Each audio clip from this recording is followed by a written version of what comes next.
Dans cette vidéo, je vais te présenter les 7 erreurs fatales que tu ne dois pas commettre si tu veux te lancer aujourd'hui dans les immeubles de rapport. Alors peut-être que maintenant tu te dis que tu voudrais passer au niveau supérieur, à la vitesse supérieure parce que tu penses maintenant à investir dans les immeubles de rapport parce que tu te dis bon ben ok, les petits studios, les petites surfaces c'est bien, mais ce sera peut-être mieux de passer sur des plus gros projets. Et là tu te poses la question de savoir quelles sont les erreurs à ne pas commettre parce que tu ne sais pas trop par où commencer, comment te lancer, ou alors peut-être que tu as déjà un peu réfléchi au sujet, mais tu aimerais effectivement éviter ces erreurs. Et c'est justement ce que je vais essayer de te donner dans ces vidéos, parce que l'idée pour moi, c'est de te donner au moins 7 erreurs que tu dois absolument éviter pour ne pas flinguer ton projet en immobilier. Alors, la première erreur que je rencontre, en tout cas que je vois que les gens font souvent, c'est qu'ils investissent dans un bien qui est mal positionné. Ok, donc, un bien mal positionné, c'est vraiment la catastrophe parce que c'est quelque chose que tu ne pourras pas corriger après ton achat. Donc, c'est pour ça qu'il est super important de corriger, de bien faire ton choix au début pendant tes recherches pour ne pas te positionner sur un bien qui sera mal positionné, c'est le cas de le dire. Du coup, ce qu'il faudra faire, c'est justement bien regarder quelles sont les villes qui vont te permettre de pouvoir bien louer ton bien, parce que justement, si tu fais un investissement dans une ville où il n'y a pas d'intérêt, où il n'y a pas d'intérêt économique, où il n'y a pas d'intérêt touristique, où il n'y a même pas d'intérêt éducatif pour que les gens puissent venir dans ton bien, ben, tu vas faire une opération qui ne sera pas intéressante. Okay, donc ça, c'était la première erreur que tu dois absolument éviter. Donc, c'est-à-dire vraiment faire attention à la position de ton bien. La deuxième erreur qui vient en deuxième position, ça va être la disposition du bien. La disposition, donc c'est pour ça que je dis disposition, tu as compris l'idée. Pourquoi je parle de la disposition? C'est parce que comme la position du bien, c'est quelque chose qui va être très compliqué de pouvoir modifier après ton achat. Une fois que tu as acheté le bien, s'il était mal disposé, c'est-à-dire que l'escalier était positionné d'une certaine façon ou bien les murs porteurs étaient disposés d'une certaine manière, ça va être très compliqué de modifier ces choses-là par la suite. Donc c'est pour ça qu'il est super important de bien regarder la disposition de ton bien avant de faire ton achat, voir effectivement le potentiel du bien, si effectivement il n'y a pas eu de défaut technique sur le bien en lui-même, c'est-à-dire des choses intrinsèques au bien. Une fois que tu auras validé ces éléments-là, à ce moment-là, tu pourras te positionner. Mais si tu vois que le bien, par exemple, l'escalier est mal positionné ou alors les murs porteurs sont mal positionnés ou alors il y a des défauts de construction sur ce projet-là, sur ce bien-là, ben pour moi, c'est pas intéressant que tu te positionnes sur cet immeuble puisque ça va te coûter énormément d'argent pour essayer de le rendre potable alors qu'il y a des projets beaucoup plus intéressants ailleurs sur lesquels tu pourras vraiment te positionner. Ok?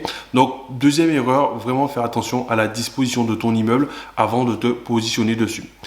La troisième erreur que tu dois éviter sur l'achat d'un immeuble, ça va être le prix. Trop souvent, je vois des gens qui se positionnent sur des immeubles qui sont beaucoup trop chers. Ce que tu dois te dire, c'est que toi, ce que tu achètes, c'est tout d'abord des mètres carrés. Donc, quand tu vas te lancer dans un achat d'immeuble, il faudra absolument que tu fasses ce rapport entre le prix que tu achètes et la surface que tu vas avoir.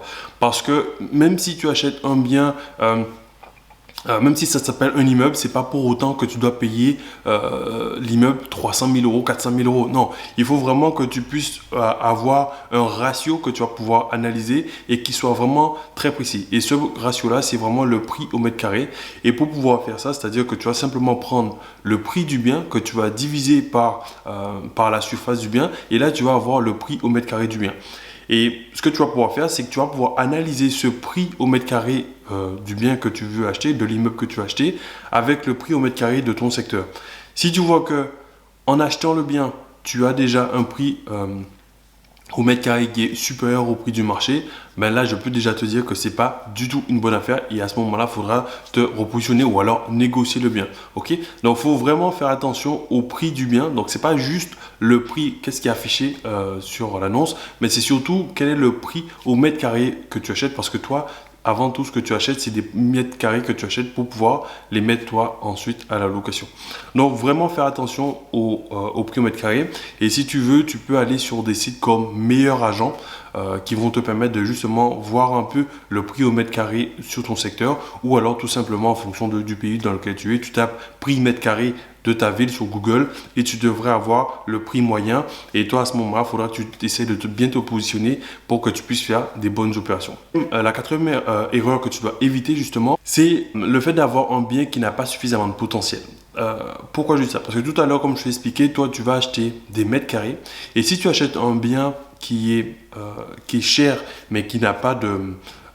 comment dire, qui est cher mais qui n'a pas suffisamment de potentiel locatif, ben en gros, quand tu vas le louer, tu ne vas pas générer suffisamment de revenus.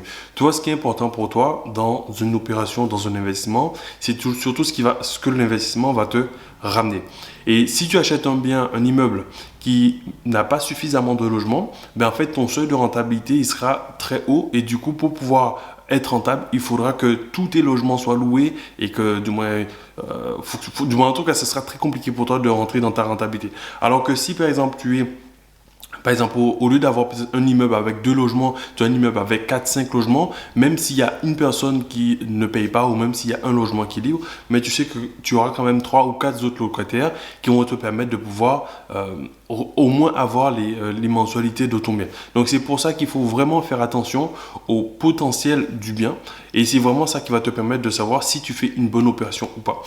Alors, pour te donner même un autre conseil, toujours dans la même idée, c'est de dire que en général, quand tu vas vouloir investir dans un immeuble, il faudra te dire que tu as 2 manières de pouvoir rendre ce projet rentable. La première manière de le rendre rentable, ça va être de négocier le prix du bien.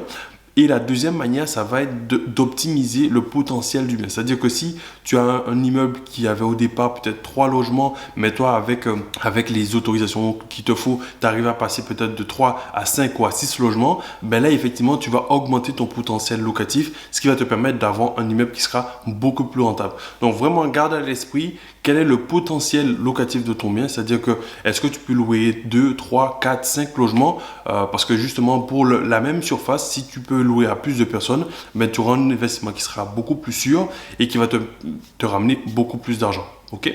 Alors, le cinquième investissement du moins, cinquième erreur que tu dois éviter, c'est de choisir un mauvais artisan. Alors, il faut savoir que quand tu vas te lancer dans un immeuble de rapport, la partie travaux va être un point très important. C'est-à-dire que si tu veux réaliser en général des investissements rentables, tu auras très souvent des travaux à réaliser. Et du coup, si tu fais un mauvais choix de ton artisan, ben, ça va vraiment impacter de façon négative ton projet. Et c'est pour ça qu'il est vraiment très important de bien choisir ton artisan. Alors, moi, ce que je conseille en général, c'est de faire appel au bouche à oreille. C'est-à-dire qu'en général, si tu as quelqu'un, j'aime bien dire que tu connais, qui est très pointueux et qui te recommande un artisan, ben, tu peux en général savoir que cette personne va faire du bon boulot. Parce que justement, si tu es genre limite, tu as, je sais pas, ton cousin qui est vraiment très pointueux, il est limite chiant, tu vois, tu te dis, bon, ben si lui, il a travaillé avec mon cousin ou ma cousine qui est limite chiante, quoi, entre guillemets, ben c'est que cette personne doit faire du bon boulot. Mais ce que je veux te dire, c'est que c'est super important d'avoir un artisan qui te fait du bon boulot parce que c'est la pierre angulaire de ton projet, quoi. C'est-à-dire que si tu foires tes travaux, ben là, tu as vraiment tout foiré, quoi. Parce que surtout que là, on va être sur des montants qui sont importants. Quand tu veux rénover un immeuble de rapport, on a facilement 50, 60, 80, 100 000, 150 000 euros de travaux, peut-être même plus, tu vois. Donc, si tu foires cette partie-là, ben, ça peut vraiment te mettre dans une situation délicate. Et toujours dans le même, du moins, je dirais toujours dans la même idée, c'est-à-dire que si en plus tu as mal choisi ton artisan et qu'en plus tu as fait des versements beaucoup plus tôt que prévu, c'est-à-dire que en imaginant que tu as un chantier qui vient de commencer et que toi tu as déjà versé 70% ou 80% du montant des travaux et que le chantier a évolué que de, je sais pas, 20%, ben c'est une situation très compliquée parce que ça veut dire que si demain l'artisan laisse ton chantier, ben du coup tu vas te retrouver dans une situation vraiment très problématique. Donc c'est pour ça qu'il faudra bien choisir ton artisan, mais surtout faire attention aux différents paiements que tu vas faire, c'est-à-dire vraiment faire en sorte que les paiements que tu vas faire, les versements que tu vas faire pendant l'avancement du chantier soient en adéquation avec le niveau du moins d'avancement du chantier. Parce qu'il ne faut surtout pas te retrouver avec un chantier avec 20% d'avancement et toi tu auras déjà versé genre 80% du prix des travaux, quoi, ok? Parce que si demain tu dois changer d'artisan pour une raison quelconque, ben, il faut que tu puisses avoir de la trésorerie pour pouvoir faire face à cette situation. La sixième erreur que tu dois éviter, c'est un mauvais suivi de chantier. Alors, comme je te l'ai dit, il faut que tu aies un bon artisan, mais même si tu es un bon artisan, il faut absolument que tu suives ton chantier. Parce que il faut te dire que personne ne pourra mener la barque mieux que toi, parce que c'est ton projet, c'est ton immeuble, donc c'est à toi que revient la responsabilité de suivre ton projet, et c'est pour ça qu'il est super important de pouvoir, de prendre ton projet à bras le corps et de le suivre correctement, parce que justement ça va te permettre d'éviter les erreurs. Si ton artisan se trompe pour une raison quelconque, mais tu pourras tout de suite revenir sur le chantier et dire attention, à ce moment-là, il y a un truc à corriger ici, et comme ça te permettra de rectifier le tir.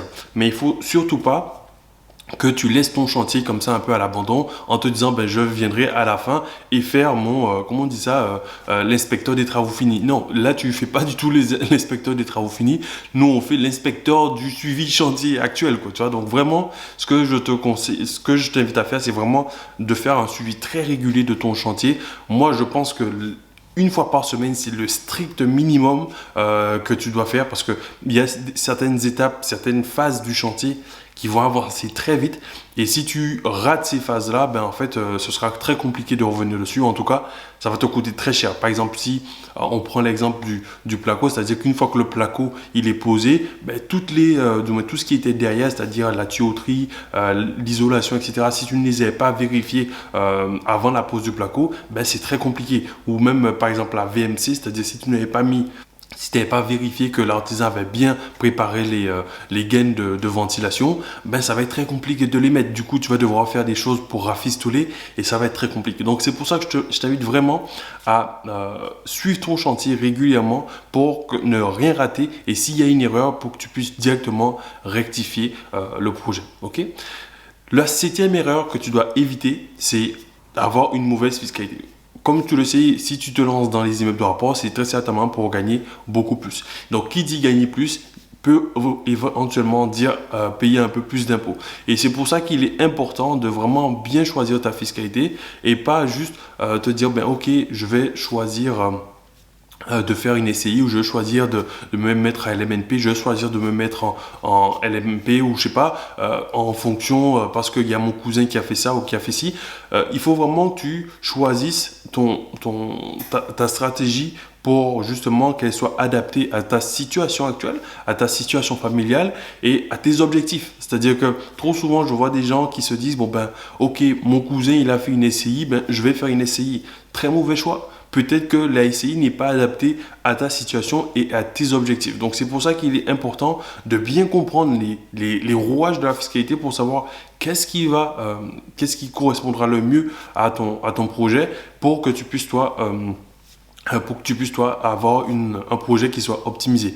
Donc, comme je te disais, le conseil que je peux te donner en tout cas par rapport à cette étape, c'est vraiment de bien te faire conseiller en tout cas, ou en tout cas de te former sur cette partie pour que tu sois vraiment, que tu maîtrises en gros les règles du jeu et que tu puisses toi avancer.